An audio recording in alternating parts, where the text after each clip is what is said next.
आज पूरा बस्तर जल रहा है और उसको जलाने के कोई दोषी हैं तो भूपेश बघेल जी दोषी हैं, उनकी सरकार दोषी है।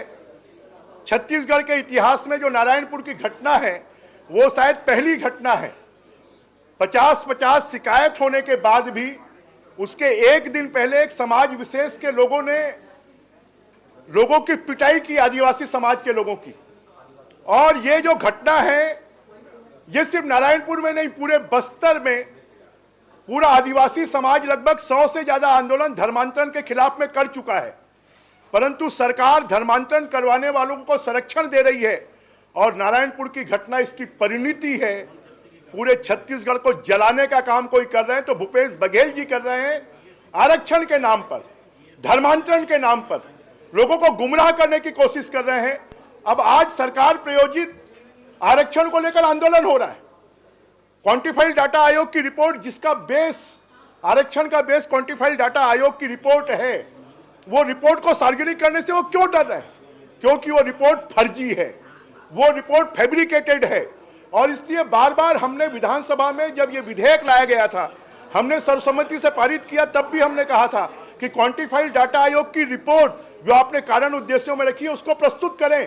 परंतु उन्होंने ना विधानसभा में प्रस्तुत किया, ना राज्यपाल जी को प्रस्तुत किया, ना हाई कोर्ट में प्रस्तुत किया, ना सुप्रीम कोर्ट में प्रस्तुत किया। कांग्रेस आरक्षण देना नहीं चाहती, खाली वो आरक्षण पर राजनीति करना चाहती है। मैं तो कहूंगा कि चाहे वो आदिवासी वर्ग हो, चाहे पिछड़ा वर्ग हो, चाहे अनुसूचित जाति वर्ग हो, कांग्रेस के इस खेल को समझने की जरूरत है। और विधानसभा में वो चर्चा नहीं करना चाहती। और जब हम चर्चा की बात करते हैं तो कांग्रेस के सत्ता पार्टी के लोग ही विधानसभा को व्यवधानित करें और अध्यक्ष जी को बार बार खड़ा होना पड़े, ये दुर्भाग्यजनक है।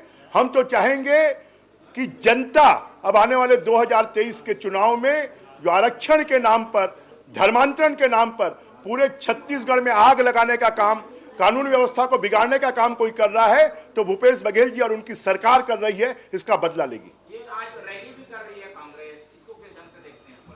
ये तो उनकी आत्मग्लानि है, ये उनकी हीन भावना है। क्योंकि 32% आरक्षण आदिवासियों का वो हाई कोर्ट में बचा नहीं पाए, 27% आरक्षण पिछड़े वर्ग का वो हाई कोर्ट में बचा नहीं पाए।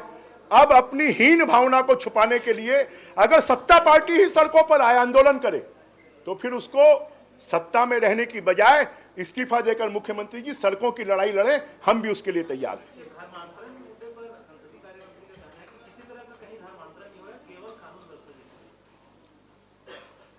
जो लोग वहां पर आंदोलन कर रहे हैं, इतनी बड़ी घटना हुई, वो कानून व्यवस्था क्यों पैदा हुई?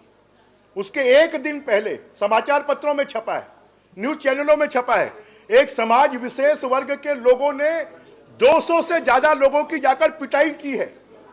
300 लोग समाज विशेष वर्ग के एक सप्ताह से वहां पर रुके हुए थे। और अगर बहुसंख्यक समाज को दबाने की कोशिश की जाएगी तो ऐसा विस्फोट होगा। हमारा बस्तर वैसे ही नक्सल से प्रभावित है और धर्मांतरण के नाम पर वहां पर आग लग रही है। बस्तर को जलाने का काम कोई कर रहा है तो भूपेश बघेल कर रहे हैं। 2 पेज का जवाब लेके आए थे गृह मंत्री, आपको देने के सदन में हमें क्या मालूम, क्यों? सरकार को तो अधिकार है, जब सत्ता पक्ष के लोग खड़े होकर व्यवधान कर सकते हैं तो गृह मंत्री जी खड़े होकर अपना वक्तव्य क्यों नहीं पढ़ सकते? ऐसी तो कोई बात वहां पर आई नहीं। अब फर्जी बात करेंगे तो उसको हम कैसे मान लेंगे? क्यों विधानसभा स्थगित हुई? वो वक्तव्य पढ़ते, हम सुनते वक्तव्य को, हम उस पर रिएक्ट करते। परंतु ये सरकार हर चीज को छुपाना चाहती है, हर चीज को दबाना चाहती है। अगर आप दबाओगे तो विस्फोट होगा और नारायणपुर की घटना उसी का परिणाम है।